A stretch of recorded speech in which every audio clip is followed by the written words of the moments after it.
Hey Glam Fam, Linwood here, and today I'm going to show you on this video how to do a Dutch braid on this side of the head. As you can see in our last video, I already showed you how to do a French braid, so if you didn't see that video, be sure to check it out. I'll put a link in the top right corner, just click the I.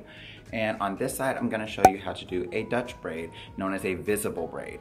This side is invisible. Notice how flat it lays. The Dutch braid is actually going to pop up. It's the same technique that's used in cornrowing. It's just on a larger scale. So I'm going to go ahead and start, of course, by detangling the hair with my faithful Denman brush, which I absolutely love. I'll put links to it in the description box below if you'd like to get one. Okay, so I'm gonna start off just like last time by creating my triangle up here. I always like to start my braids with triangles. It just gives much more of a neat feel to it. And I'm gonna go ahead and section it off in 3. The easiest way to do so is just go ahead and insert your fingers like so. So I'll go ahead and lift up loosely, insert those fingers, and I have 3 strands already. Now, the difference between this one and your French braid is that we're actually going to be going under our center strand, just like underhand braiding. So if you're not familiar with underhand braiding, be sure to check out my video on that also. I've got it linked in the top right corner, and I'll put links to it in the description bar below. So I'm gonna go ahead and start off by taking my 3 strands and just passing underneath there twice. Now I've got my outside strand through there. This is my middle strand. So from there, I'm going to go ahead and just begin to pick up hair as I'm passing underneath the middle strand. So I'm picking it up from the same side that I'm sweeping on.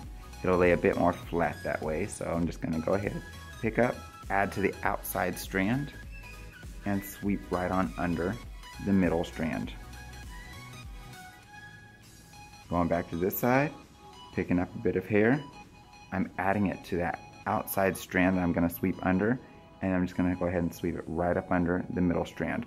Once it sweeps under that strand, it is officially the middle strand for that next step. Just like that. So once I have that, I'm going to go ahead and flip back over here, pick up from the outside, and sweep right on under.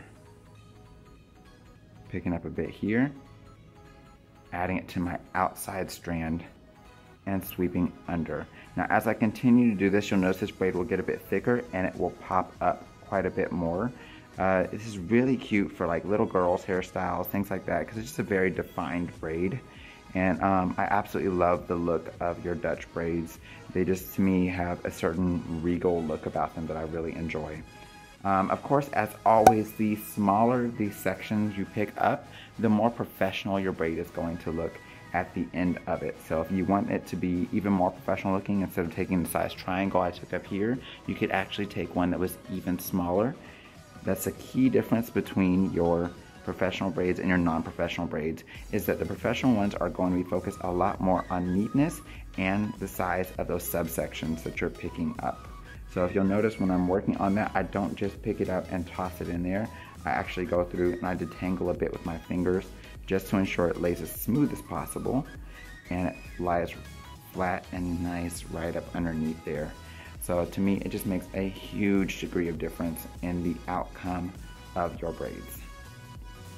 So I'm gonna go ahead and continue braiding this, and once I get towards the end, I'll go ahead and show you a couple techniques there, and then I'll show you the difference between your Dutch braid and your French braid, which hopefully you're already noticing the difference there. Alright, so just like last time, what I was saying here is that you want to go ahead, when you get behind the ear, you're going to actually have that client tilt their head forward. Now on a live client, and unlike this mannequin, the skin in the neck stretches.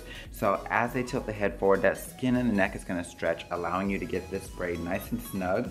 But then when they tilt their head down later, it's not going to cause a degree of discomfort and pulling on that nape area, which can actually cause the hair to be pulled out, causing traction alopecia or baldness in that instance. In that case, if you cause traction alopecia, you can actually damage your dermal papilla, which is what supplies the blood to the follicle, and that means that basically the hair would not grow back if there's no blood supply. The only way to basically be able to reobtain any hair in that area would be to go through a hair loss surgery.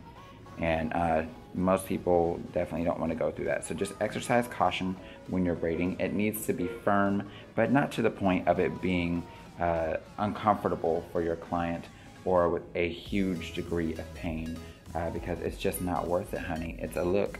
We can go ahead and take this down at any given time. So I'm gonna go ahead and just continue through here. Once you start getting to a point where you've run out of hair to pick up, what you're going to do is just continue on with an underhand braid.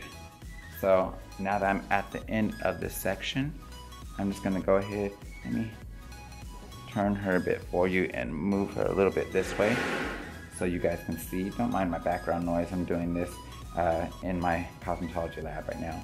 So we're just gonna go ahead and continue by braiding this hair right on under. This is your finished look of your Dutch braid. This here is your French braid, as I showed you in the last video. So of course, Dutch braid here, French braid here, and if you want to see a tutorial on how to do your French braid, just click on that eye in the top right corner. It'll be among the list there. Of course, hopefully you have liked this video and you found something educational about it. If you did, please give it a thumbs up, please subscribe, share this video with a friend or with someone that you know who is wanting to learn how to braid, and keep your eyes out for the following videos in this series. I'm going to be showing you a couple other braiding techniques also. Until next time, you guys, stay glam and take care. God bless. Bye-bye.